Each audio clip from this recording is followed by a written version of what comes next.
আপনার আশেপাশের সমস্ত লোক আপনাকে ভালোবাসবে, আপনাকে সম্মান দিবে, আপনাকে গুরুত্ব দিবে। যে কোনো জায়গায় আপনার কর্মস্থলে, অফিস, আদালত, কোর্ট, বাড়ির আশেপাশে যেখানেই বলেন সব জায়গায় যে কোনো লোক আপনার আশেপাশের সর্ব জায়গার সকল লোক কিন্তু আপনাকে ভালোবাসা দিবে, আপনাকে শ্রদ্ধা করবে এবং কি আপনাকে খুবই মহব্বত করবে। ঠিক আছে, আপনারা এই বিষয়টা হাস্যকর কথা মনে করে ফেলে যাবেন না। আপনারা একটু মন দিয়ে লাগে শুনুন এটা কিভাবে করতে হবে। তো যাই হোক, কিভাবে আপনারা সব লোককে মোহিত করবেন, আকর্ষণ করবেন, বশ করবেন, সেই বিদ্যাটা কি আজকে আমি আপনাদেরকে ভিডিওতে দেখাচ্ছি। আপনারা একটু মন দিয়ে লাগে শুনুন।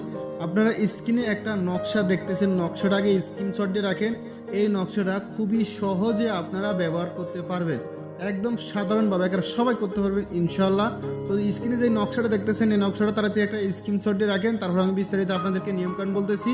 আপনারা একটু মন দিয়ে লাগিয়ে ভিডিওটা দেখতে থাকুন এবং কি শুনতে। তো যাই হোক, এই নকশাটা লিখবেন কিভাবে। আপনারা এই নকশাটা লিখতে হবে গরু সোনা দিয়ে। ঠিক আছে, গরু সোনা একটা কালি আপনারা বানিয়াতে পিত্তন বাসার দোকানে গেলে পাবেন। আপনারা 10 টাকার বা 15 টাকার গরু সোনা মানে কিনে আনবেন কালি। ঠিক আছে, একটা তাবিজ লিখার আন্তাজে কিনে আনবেন।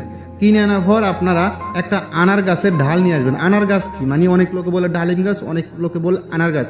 তো আপনারা স্ক্রিনে যদি সার্চ দেন আনার ফল তাহলে দেখতে পারেন, বা ডালিম ফল এটা লিখে সার্চ দিলে ইউটিউবে দেখতে পারবেন। এটার ফল আনার ফল লাল হয় আর কি, এটার ভিতরে গোড়া গোড়া হয়, লাল গোড়া গোড়া। ঠিক আছে, মানে পুতির মতো আর কি, লাল গোড়া গোড়া। তো যাই ওই আনার গাছের একটা ঢাল শনি মঙ্গলবার হোক মানে যে কোনো শুভক্ষণের সময় সুন্দর মতন কেটে নিয়ে আসবেন, কলম আনতে। ঠিক আছে, তো ওই আনার গাছের মানে ওই আনার গাছের ঢাল দিয়ে কলম বানিয়ে এই গরু সোনা দিয়ে আপনারা ভোজ্যপত্রের উপরে এই নকশাটা লিখতে হবে। কোন দিন লিখবেন?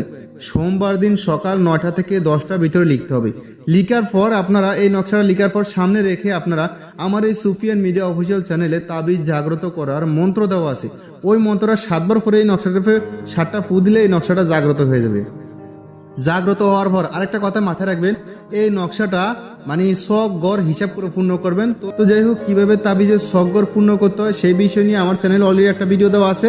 আমি আপনাদেরকে ওই ভিডিওর লিঙ্কটা কমেন্ট বক্সে দিয়ে দিয়েছি, এবং কীভাবে জাগ্রত করতে হবে ওই মন্ত্রের লিঙ্কটাও আমি কমেন্ট বক্সে দিয়ে দিয়েছি। আপনারা দুটোটা এখান থেকে দেখে নেবেন। দেখে নেওয়ার পরে আপনারা সব কিছু জাগ্রত মাগ্রত সব করা শেষের পর তাবিজটা 4 বাজে ভাঁজ করে তাবিজটা 4 বাজে ভাঁজ করে আপনি মানি ব্যাগে রাখতে পারেন, বা আপনার পকেটে রাখতে পারেন, বা আপনার হাতে রাখতে পারেন, বা আপনার গলায় ধারণ করতে পারেন। কিন্তু একটা জিনিস মাথায় রাখবেন, যেহেতু এটা মূল্যবান একটা জিনিস, মূল্যবান একটা সম্পদ, সেই জন্য আপনার এটা রূপার তাবিজে ঠোলে ঢুকাতে হবে।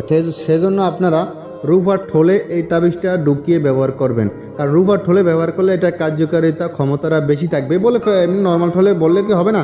হ্যাঁ হবে, কিন্তু রূপার ঠোলে বললে জিনিসের কার্যকারী ক্ষমতাটা বেড়ে যাবে। কিন্তু এর সাথে কিছু দ্রব্যগুণ দিতে হবে। তাবিজটা লেখছেন, সব কিছু করা শেষ।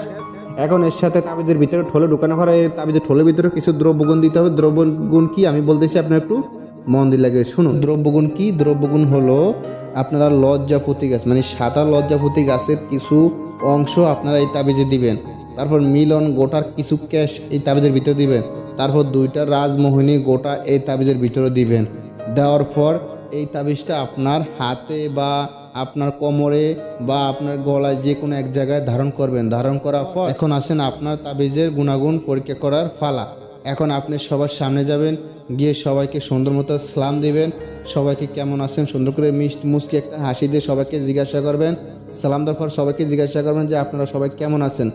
সবাই দেখবেন আপনার মুচকি হাসি দেখে সবাই অতিষ্ঠ হয়ে যাবে, এবং সবাই আপনার বশ হয়ে যাবে, মোহিত হয়ে যাবে, সবাই আপনার ভক্ত হয়ে যাবে, আপনার সাথে সবাই বন্ধুত্ব করতে যাবে, সবাই আপনার সাপোর্ট করে ভালোবাসা দিবে, মহব্বত করবে। যাই হোক, এটা আমার পরীক্ষিত তবদির, আমি নিজেও এটা পরীক্ষা করেছি। আপনি ভালো, আপনার জগৎটাই ভালো। তাহলে বুঝতে পারছেন ভালোবাসা পাইতে হইলে ভালোবাসা আগে দিতে হবে। আশা করি বুঝতে পারছেন। আদব কায়দা বজায় রাখবেন, ব্যবহার সুন্দর করবেন, অবশ্যই আপনারা ভালোবাসা পাবেন, কোনো তাবিজ তোমার লাগবে না। কিন্তু যারা করতেছেন তারা ভিডিও নিচে কমেন্ট করে এজাজত নেবেন। এবং ভালো থাকবেন, সুস্থ থাকবেন। আল্লাহ হাফেজ।